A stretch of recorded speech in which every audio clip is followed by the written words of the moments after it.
दोस्तों, अभी जनरली तो मैं रात में वीडियो बनाता हूँ, ठीक है, दिन का पूरा एनालिसिस देने के लिए। बट अभी कुछ ऐसा हुआ है कि जिसे मैं फोकस भी नहीं कर पा रहा हूँ स्टडीज़ पे, ठीक है। मेरा एग्ज़ाम अभी ऑलमोस्ट 1.5 महीने बचे, ठीक है। 1.5 महीने भी नहीं, हाँ 1.5 महीना बोल सकते हैं हम लोग, 1 महीना 15 दिन के आसपास। तो प्रॉब्लम क्या है कि मैं मॉक टेस्ट दे रहा हूँ, ठीक है। मैंने ऑलमोस्ट सारे सब्जेक्ट्स पढ़ लिए।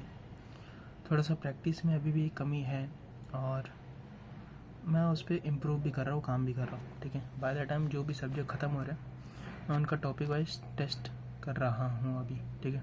और वो कंप्लीट होगा तो सब्जेक्ट वाइज टेस्ट भी दूंगा।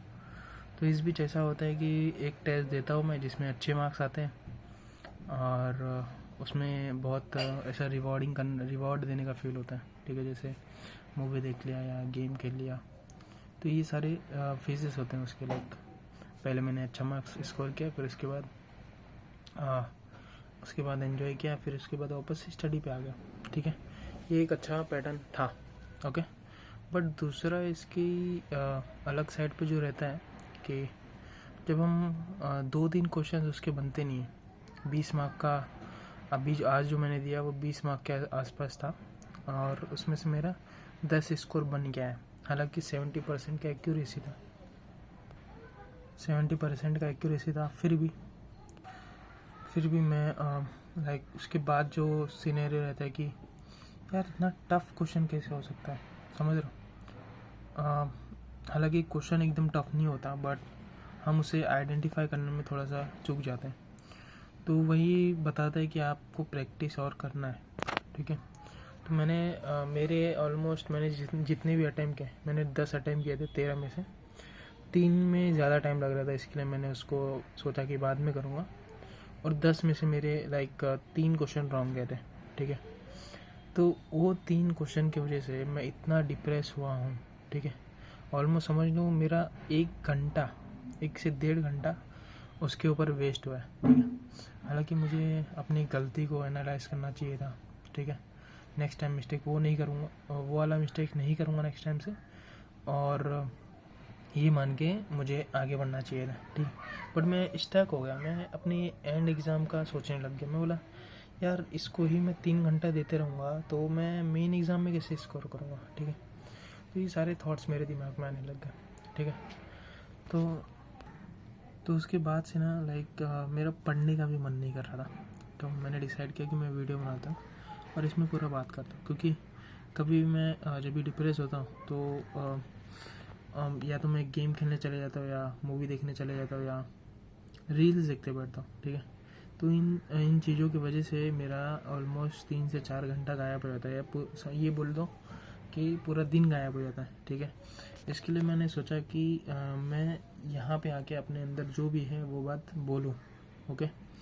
ताकि अगर किसी को हेल्प करता है, सेम वे में वो रहता है, लाइक आपको भी सेम प्रॉब्लम होता है, ठीक है। जैसे आपको कहीं फेलियर आया तो आप सीधा मूवी वगैरह देखते हो, ठीक है।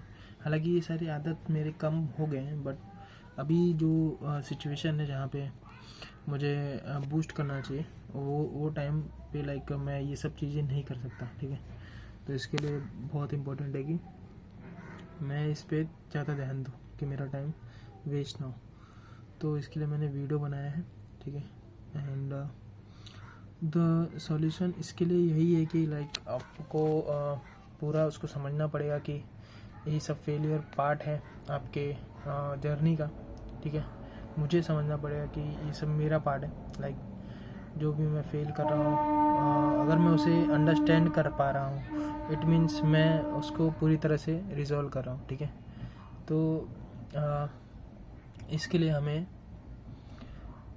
अपने आप को काम रखना चाहिए, ठीक है। हम मिस्टेक किए तो केवल एक ही टारगेट होना चाहिए।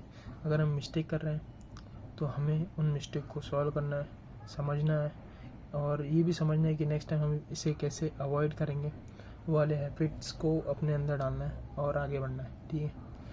तो अभी मैंने वीडियो बनाया तो मेरे को थोड़ा अच्छा फील हो रहा है, ठीक है। और मैं बेहतर करने का कोशिश करूँगा।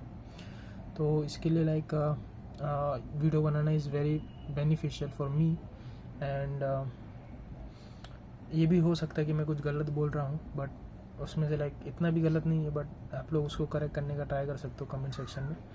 एंड मैं यही बोलूँगा कि ये सबसे अगर आप लोग भी जूझ रहे हो तो आप लोग को केवल एक चीज़ करना है कि आप लोग भी ऐसा वीडियो बना सकते हो, अदरवाइज़ या पेपर पे लिखो, ठीक है। बहुत सारे अप्रोच होते हैं, तो या तो पेपर पे लिख सकते हो। मैं वीडियो बनाता हूँ डेली एनालिसिस के लिए, दैट्स वाई मैं इतना कैपेबल हूँ कि मैं वीडियो बना के डाल दूँ, ओके। एंड दूसरों को बेनिफिट भी हो सकता है इससे। तो पहला अप्रोच तो वीडियो का हो गया। दूसरा, आप ये कर सकते हो कि आप जो भी अपने मन में आपके मन में है, ठीक है, उसको एक पेपर पे उतार दो, ठीक है। एक पेपर पे उतारने से क्या होगा, उससे भी सेम ही चीज़ होगा कि आपने अपने मन के सारे बात पेपर पे लिख दिए और एट दी एंड एक कंक्लूज़न किया कि मैं अगर मिस्टेक करता हूँ तो उसको मैं सॉल्व करूँगा, समझूंगा और नेक्स्ट टाइम कैसे उसे अवॉइड करना है उस पर काम करूँगा, ठीक है। तो ये हो गया स्ट्रेट फॉरवर्ड डेफिनेशन।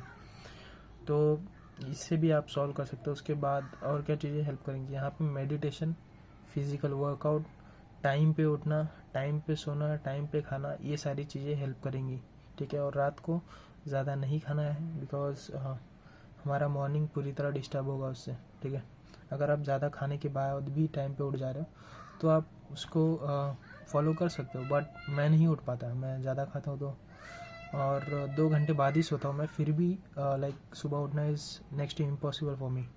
सो मैं इसके लिए हल्का खाना स्टार्ट कर दिया हूँ और उससे रिजल्ट्स मिल रहे हैं, ठीक है। जैसे खिचड़ी होता है ना, ये सब खा लिया, या कुछ भी ऐसा जो जल्दी डाइजेस्ट हो जाए, ठीक है। अगर आप हैवी खाओगे तो थोड़ा प्रॉब्लम हो सकता है उठने में, उठने वाले उठ जाते हैं, बट अगर आपका डेली घर पे ही रहना है तो उस पर ऐसा आपको थोड़ा कम खाना चाहिए, ठीक है। आपका जैसे फिजिकल एक्टिविटी थोड़ा कम है तो आपको कम खाना चाहिए। तो ये था आज का, अभी मुझे सही लग रहा और मैं अभी जाता हूँ पढ़ने, okay. That's it for this video. मिलते हैं हम लोग रात के डेली एनालिसिस व्लॉग में, ओके। थैंक्स।